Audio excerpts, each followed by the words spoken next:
This episode is brought to you by Vital Farms. Isn't it bullshit to have to question where your food comes from? At Vital Farms, you can trace your pasture-raised eggs all the way back to the source, the pasture.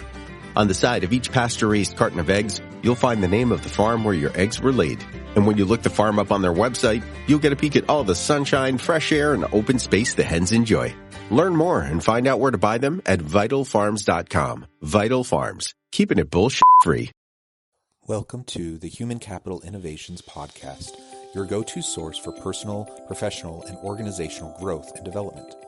We hope you tune in often for all things people management, organizational development and change, organizational leadership, and social impact related. Maximize your personal and organizational potential with Human Capital Innovations Podcast.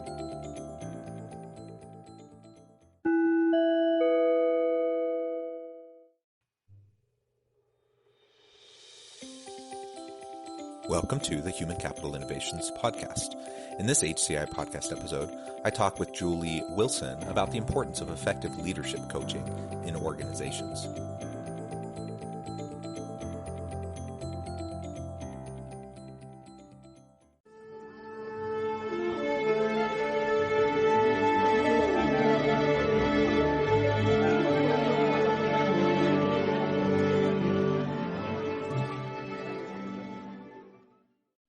Julie Wilsonn, welcome to the Human Capital Innovations Podcast.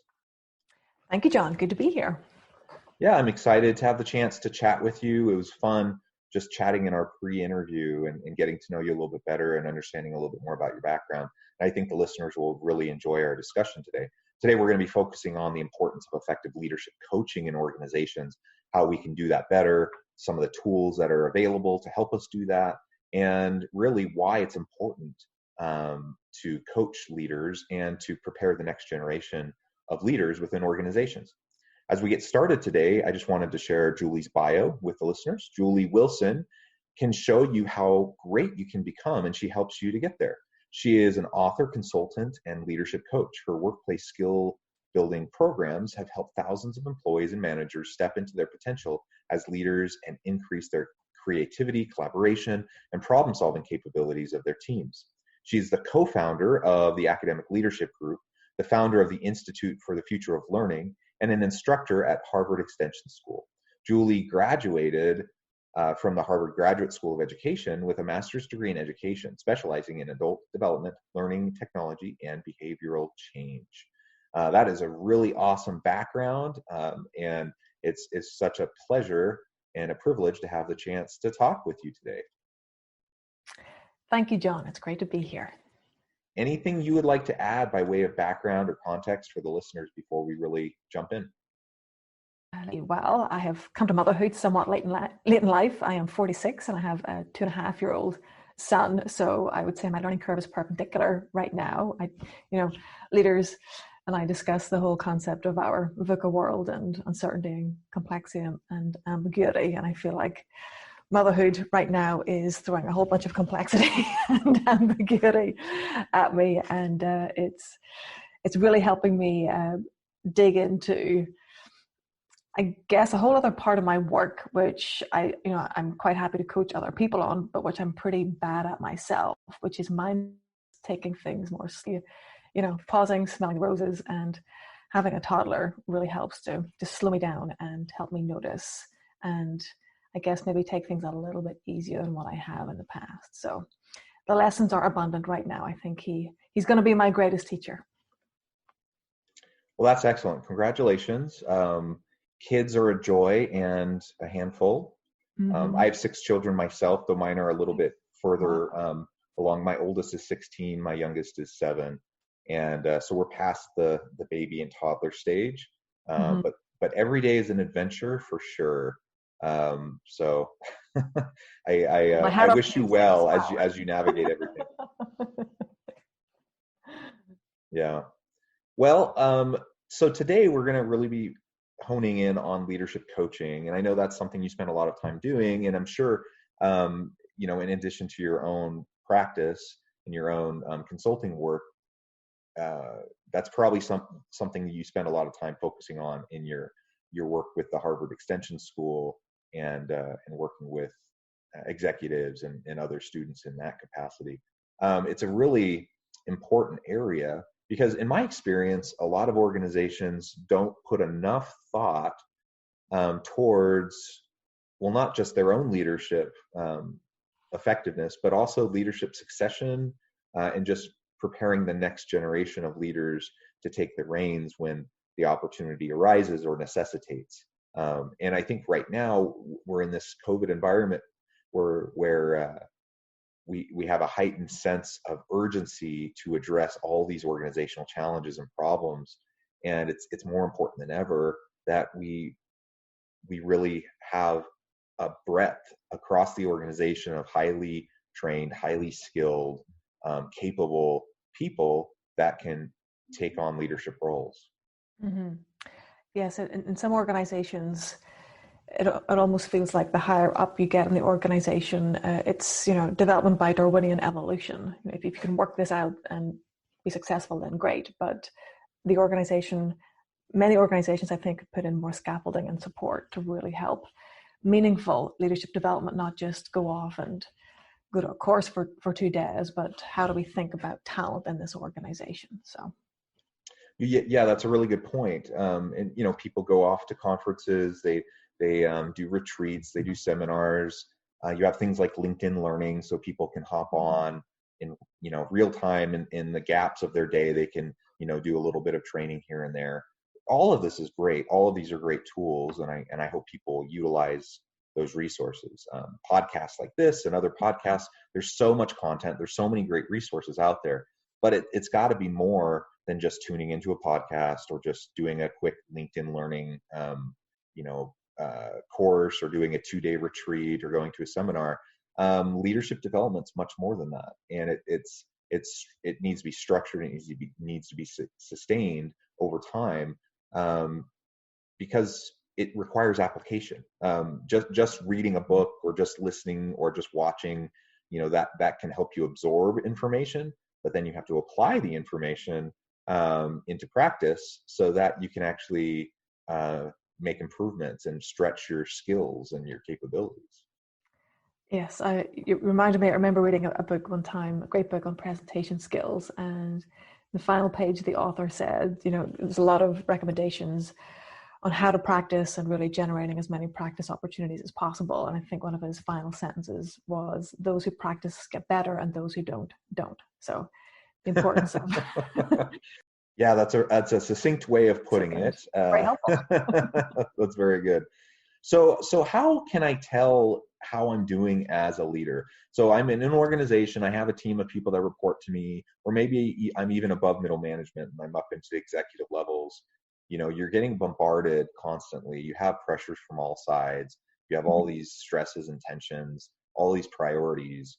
How do you know how you're doing as a leader, and how do you put the time in to focus on that? Yes, a couple of ways that I invite clients to think about feedback. So one is the higher up the organization you go, the less likely you are to receive candid feedback if you ask people for it directly. So the cliche questions of how am I doing? The response to that is usually a nodding of the head and 2 thumbs up. Yeah, you're doing great. It really doesn't elicit a candid response. But if you were to make that more specific and in conversation with your team, say, okay, here are our goals, here's where we're headed.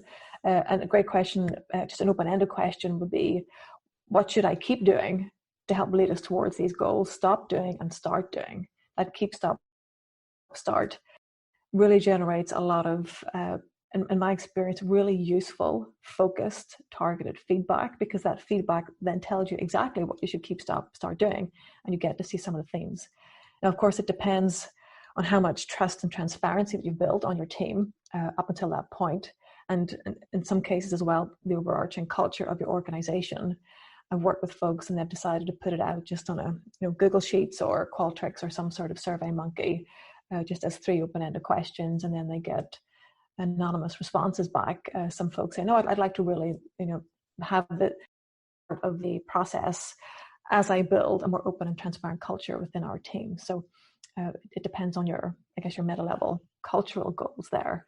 And then another option, this is a great idea from a book called Thanks for the Feedback by Douglas Stone and Sheila Heen. They're both two folks out of the program of negotiation at Harvard Law.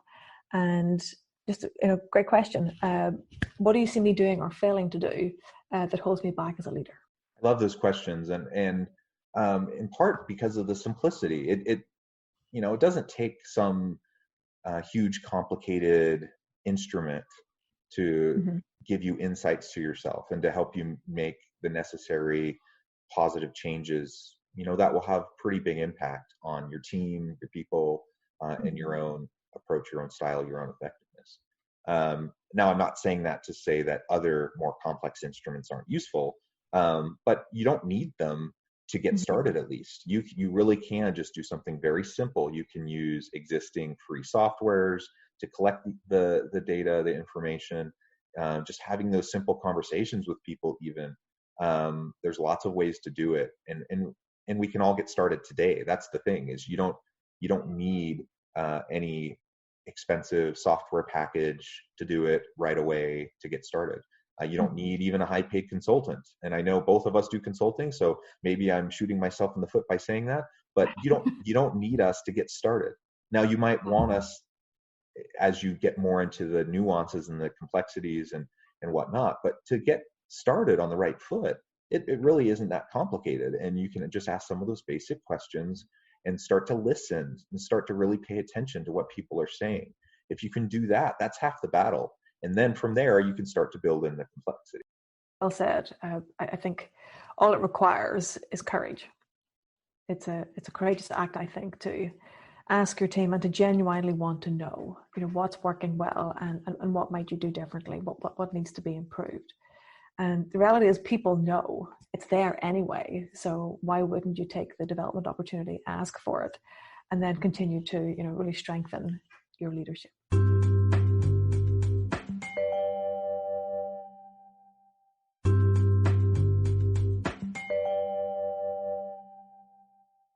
Yeah, excellent. Well, one of the tools that I really have liked in the past is some sort of a 360 feedback instrument. Now, again, these can be incredibly simple in how they're used, or they can get into much more complex types of instruments that allow for a lot of different quantitative analyses to get into all the particulars of a leader's style and approach and communication and strategy and all that kind of stuff. Can you talk us through a little bit of your experience using 360 feedback tools, how you've seen them working, and whether or not you feel like they're effective and why? Sure. I'm kind of torn, to be honest, when it comes to 360 tools. One of the big reasons why I'm torn is it does tend to perpetuate a culture of anonymity with giving feedback. And I would love to see, I know it won't happen overnight, but I don't know, maybe 10 years from now, could there be a more open culture in organizations of giving feedback? Another sort of pet peeve that I have is it can take the rater anywhere between 40 minutes and an hour to complete. And everybody's so busy these days, that can take an incredible amount of time. It might reduce your response rate. And then I was reading recently an article in Harvard Business by Marcus Buckingham, where he talks about the rater effect. And if I'm asked, how responsible is Jonathan, that's through my filter of my own responsibility. And I will rate that differently compared to somebody else because our lenses are different. So there's that, reliability part of it. Then on the flip side, I have met folks, and this tends to be more often earlier in their career, maybe their first management position, where they've had a pretty basic to intermediate 360, and it revealed a couple of blind spots that they obviously weren't aware of, and it was super helpful in really helping them get to their next level of management and then leadership. So as you can tell, comments here, I am kind of torn when it comes to 360s. The more senior folks with whom I've worked on 360, the most typical response I get is, that was interesting and didn't tell me anything I didn't already know. So then my mind goes to, okay, well, how much did this cost? Both in the price of the instrument and also in the time into everybody's time to complete it. And would there be maybe a quicker, less expensive, more impactful way to do this? Yeah, all great thoughts. And absolutely there's pros and cons. And I think it's also worth noting that there's 360 is kind of a general approach to feedback. And there's so many different types of instruments that are out there. So basically, I imagine most listeners know what a 360 is, but where you get peer evaluation, you get a supervisor evaluation, you have direct report evaluations, maybe even a customer evaluation, different people from all angles providing feedback on you. What I love about that is it really helps you to see how others perceive you. So it's really holding up that mirror right in front of your face. And sometimes it can be a little painful and a little difficult, but it can often illustrate some of the gaps in your own perception versus other people's perception. And so if I rate myself a certain way, but then I see, other people rating me another way, then it's not even about who's right or wrong or who has a biased perception. It's just pointing out that there's a perception gap that needs to be addressed, right? And so I think that's useful. But your point about long instruments is super valid, and I've seen some just crazy long 360 feedback instruments, and the more complicated the instrument, the more types of analyses they can do with it, presumably. But is it worth the extra time for the types of insights that you're getting back? Because I've had a similar experience as you, where people will look at the full report, this 50-page report that's produced off of this 40+ minute long instrument that all these people did on them, and it takes them forever to navigate through the report and try to understand it. And then once they do, they realize, oh yeah, I knew that, and it doesn't really seem to be worth the time. However, if you can craft a good 360 feedback instrument with a handful of quantitative elements and maybe a handful of qualitative, open-ended types of responses that people can reply to, and it only takes like 10 minutes, 5 minutes, 10 minutes, you can still get a lot of really great insights, and it's not nearly as expensive. It doesn't take as much time, so there's not as much opportunity cost involved doing it, and you can still get that kind of 360 view.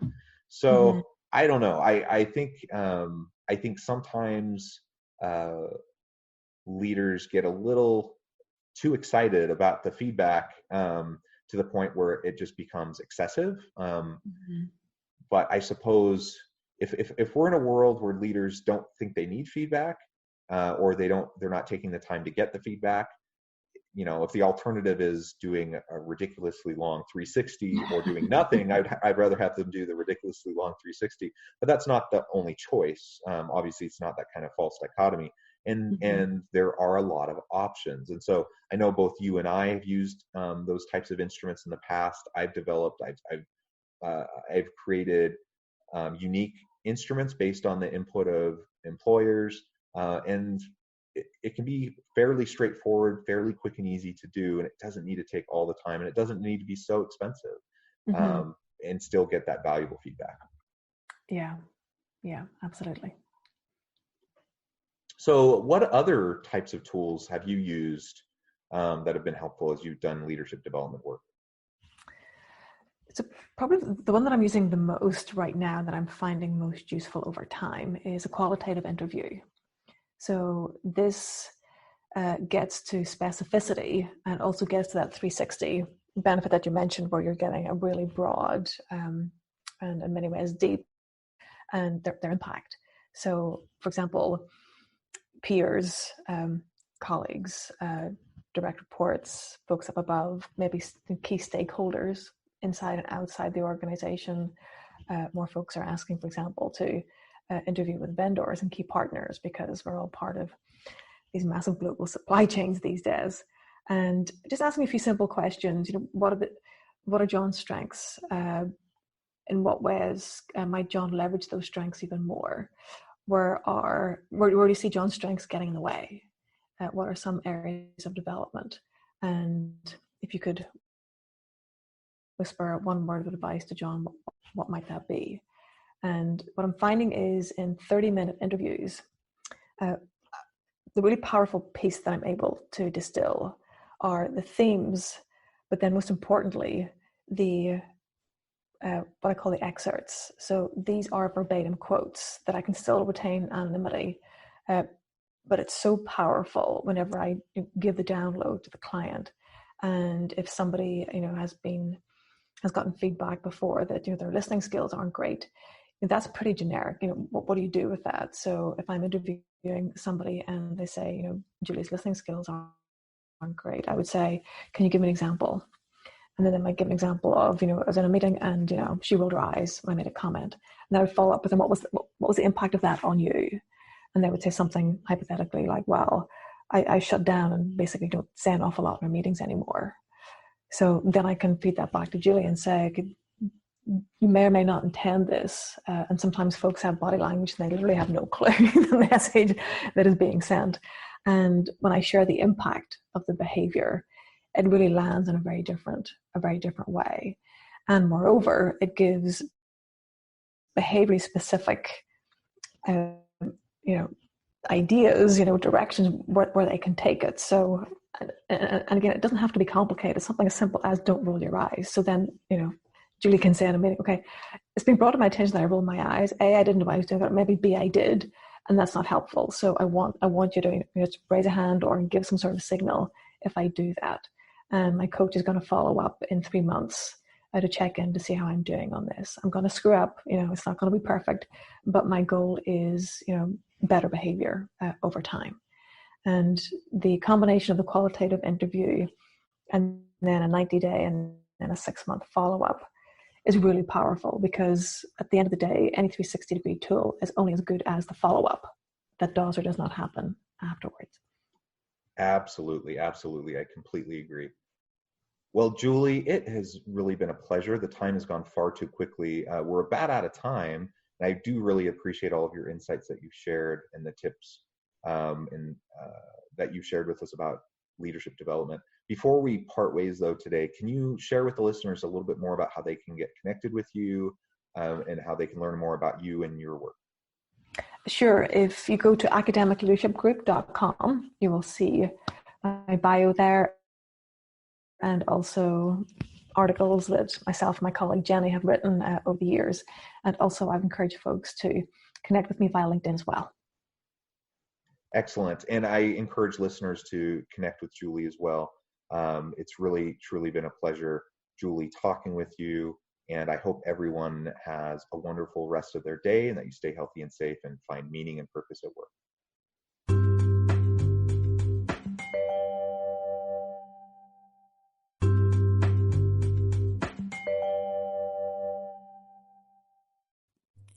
Thanks again for joining us for this episode of the Human Capital Innovations Podcast. I hope you stay healthy and safe and that you have a great week.